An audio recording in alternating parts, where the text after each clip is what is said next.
As a part of microcontroller and microprocessor, as we have mentioned that we must be aware about some of the fundamental concepts associated with digital system design, rather digital systems, components and building blocks are part of microcontroller or microprocessor architecture.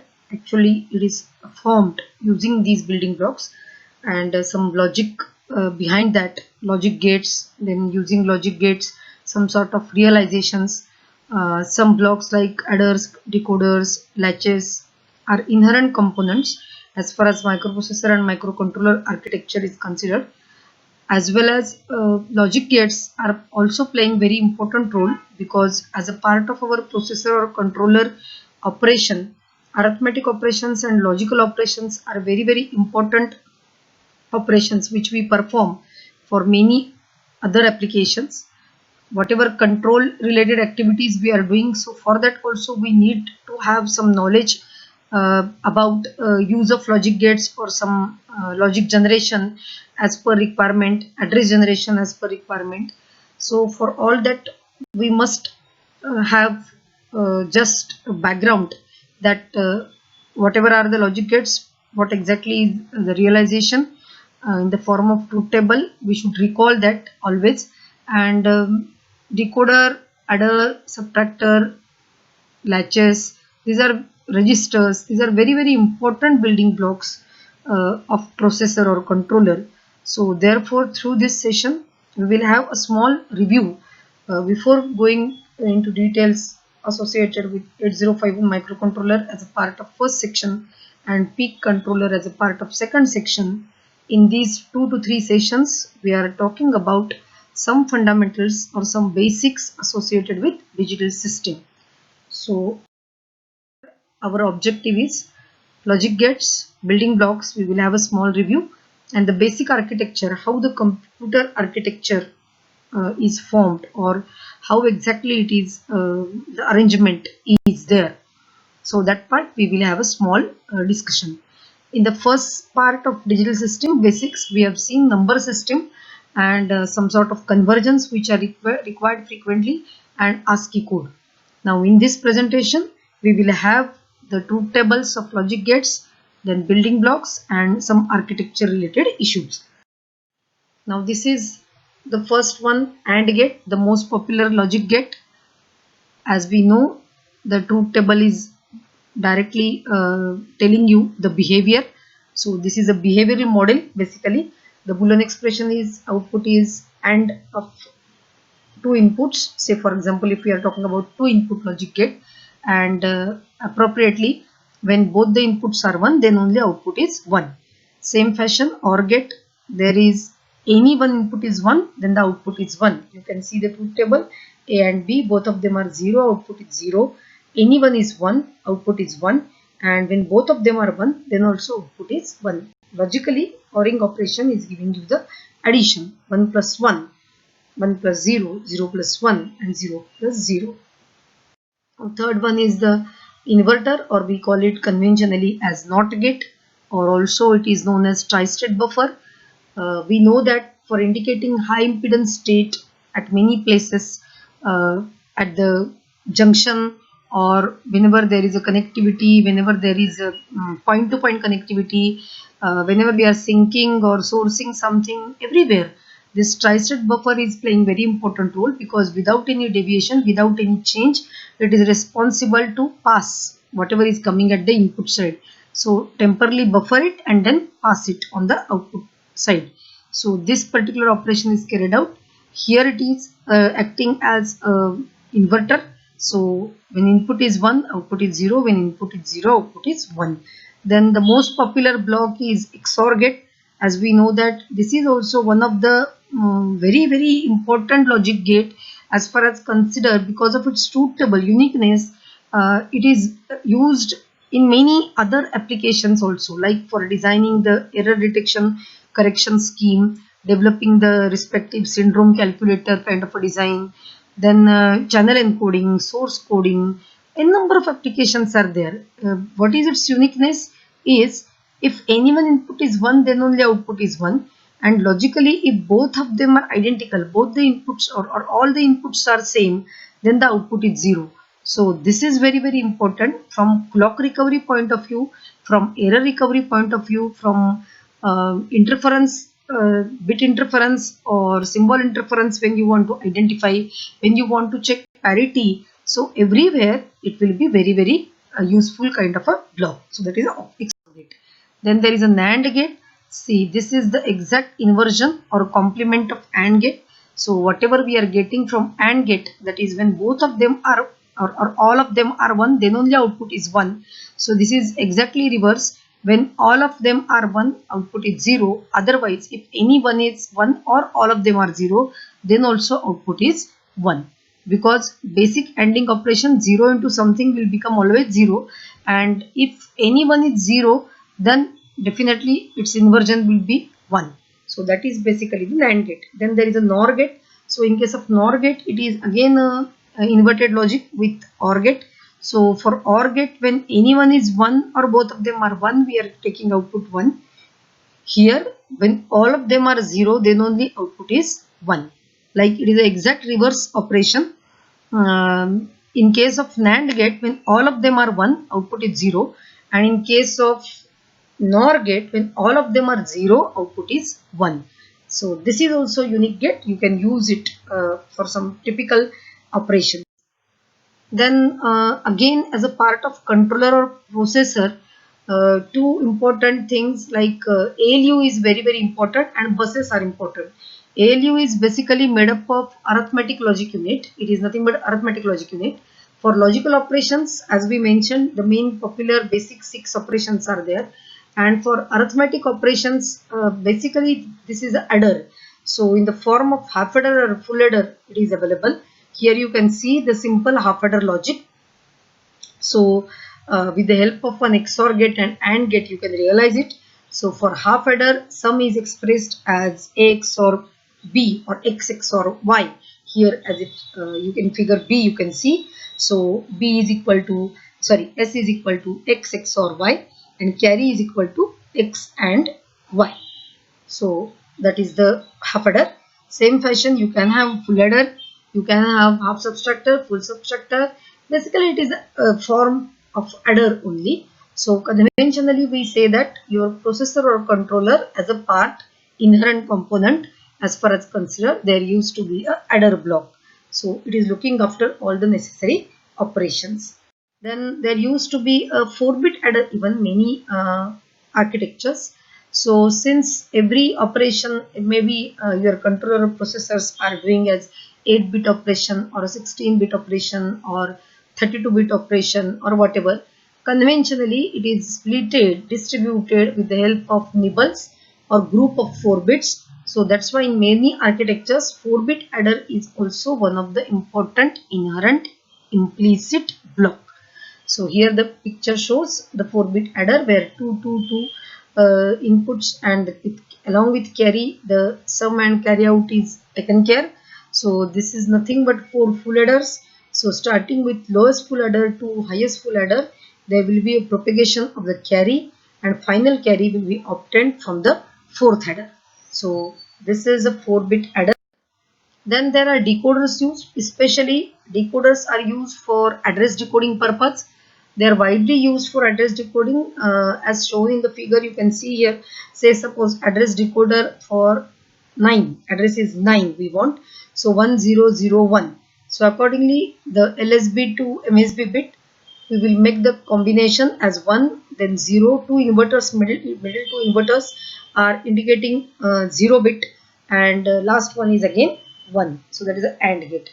On the same line, say the another figure, you can see address decoder for 5. So the address required is 0101. So there your LSB bit is 0101 we want. So accordingly, alternately it is made. So for all the inputs, if 0 is appearing, accordingly you can change. Otherwise, inverter you can place at appropriate position. So this is decoder. Then there are flip-flops. So most of the times, as we know that there is a latch and flip-flop. The slight difference is a clocked or without clock. the behavior. Here I have just shown the D flip-flop because this is acting as one of the most important and popular building block as far as sequential operations and sequential logic is considered in digital system design. So it is a D flip-flop where whenever there is a change in the input, so first of all it will see whether it is from 0 to 1 or 1 to 0. If it is from 0 to 1, that is if it is a state, then accordingly the output is set, or flip-flop is said to be set. So if D is 0, output is 0, D is 1, output is 1. In general, for computer or the processor or controller based system, some sort of terminology is very important, that is in the form of unit of data. So unit of data size is bit, a binary digit that can have alternately the value 0 or 1. This is one of the most important feature computers are looking after. So there is a bit, nibble, byte and word. We review the terms like bit is a binary digit that can have 0 or 1. Byte is defined as 8 bits. Nibble is half a byte or 4 bits. And word is 2 bytes, that is 16 bit. A kilobyte is 2 raised to 10, which is 1024 bytes. The abbreviation K is often used here. For example, some floppy disks hold 356 kbytes of data. A megabyte or megabyte in terms of say 2 raised to 20. This is over 1 million, and exactly it is 1048,576 bytes. Then gigabyte is 2 raised to 30. So this is over 1 billion, and terabyte is 2 raised to 40. It is over 1 trillion.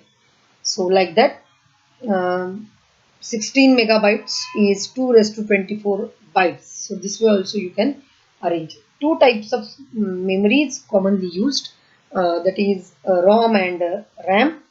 RAM, which stands for random access memory, or sometimes even people call it as read-write memory, and the RAM, which is read-only memory. RAM is used by the computer for temporary storage of program that is running. That data is lost when computer is turned off. Uh, RAM is sometimes also called as volatile memory. RAM contains programs and information essential to operation of the computer. The information in ROM is permanent, cannot be changed by user, and is not lost when the power is turned off. Therefore, this is called non-volatile memory. So, ROM is a non-volatile memory, RAM is a volatile memory. As far as internal organization is considered, there is CPU, there is IO and memory. The internal working of every computer can be broken into three parts. One is central processing unit and memory and IOs. Third one is IOs. The function of CPU is to execute information stored in the memory. The function of input-output devices such as keyboard and video monitor is provided means of computing with the CPU. The CPU is connected to memory and IO through strips of wire called buses. The bus carries the information from place to place inside a computer, just as street buses carries people from one place to another. Every computer, there are three types of buses. One is called address bus, then second one is data bus, and third one is control bus. Now here you can see the memory, address bus and data bus. For a given device, memory or IO to be recognized by the CPU, it must be assigned an address. The address assignment for given device must be unique. No two devices are allowed to have the same address. The CPU can put the address in the binary, of course, on the address bus, and the coding circuitry finds the device. Then the CPU uses the data bus either to indicate the CPU is asking for information or sending information. One of the three buses is added, uh, address bus, data bus, and the appropriate capacity will be varying one. The CPU is connected to memory and I/O through strips of wire called bus. So here you can see RAM, ROM, printer, disk, a keyboard. Everything is connected with address bus and data bus, control bus. Now, as far as address bus is considered for a device, memory or I/O to be recognized by CPU, it must be assigned an address. The address assigned to given device must be unique. The CPU puts the address on the address bus and the decoding circuitry finds the device. The data bus is CPU either gets data from the device or sends data to it, and the control bus provides read or write signals to the device to indicate if the CPU is asking for information or sending it information. Now, as far as data bus is considered, since data lines are used to carry information in and out of CPU, the more data lines available, the better the CPU. If one think of data line as highway lanes, as if it is clear that more lanes provide better pathway between CPU and its external devices, such as memory or any other peripherals. By the same token, the increase in the number of lanes increases the cost of construction. More data buses means more expensive CPU and computer.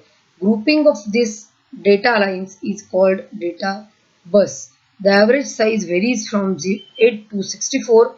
The early computers such as Apple II used 8-bit database bus, while supercomputers they used 64-bit data bus like Cray.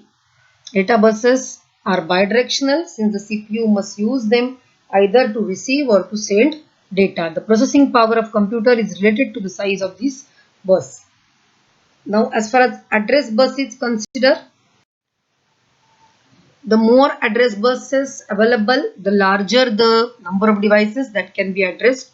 The number of locations in which CPU can communicate is always equal to 2 raised to x, where x is the address lines regardless of the size of the data bus. CPU with 24 address lines and 16 data lines can provide total of 2 raised to 24 or 16 megabytes of addressable memory.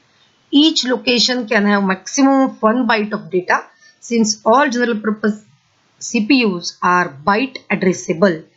The address bus is unidirectional.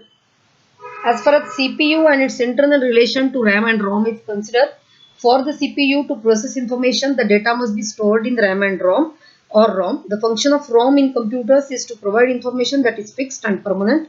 This is information such as tables or character patterns or displayed on the video monitor or programs that are essential to the working of computer, such as programs for testing and finding the total amount of RAM installed on the system or programs to display information on the video monitor. In contrast, RAM is used to store information that is not permanent and can change with time.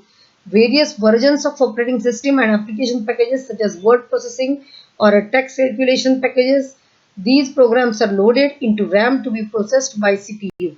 The CPU cannot get the information directly from the disk since the disk is too slow. In other words, the CPU first seeks information to be processed from RAM or ROM. Only if it is not there does not the CPU seek it from mass storage device such as disk, and then it transfers the information only to RAM. For this reason, RAM, ROM are sometimes referred to as primary memory and disks are called as secondary memory. Now, inside CPU, there are registers, ALUs, program counter, instruction decode register. Out of that register, a program stored in memory provides instruction to CPU to perform an action.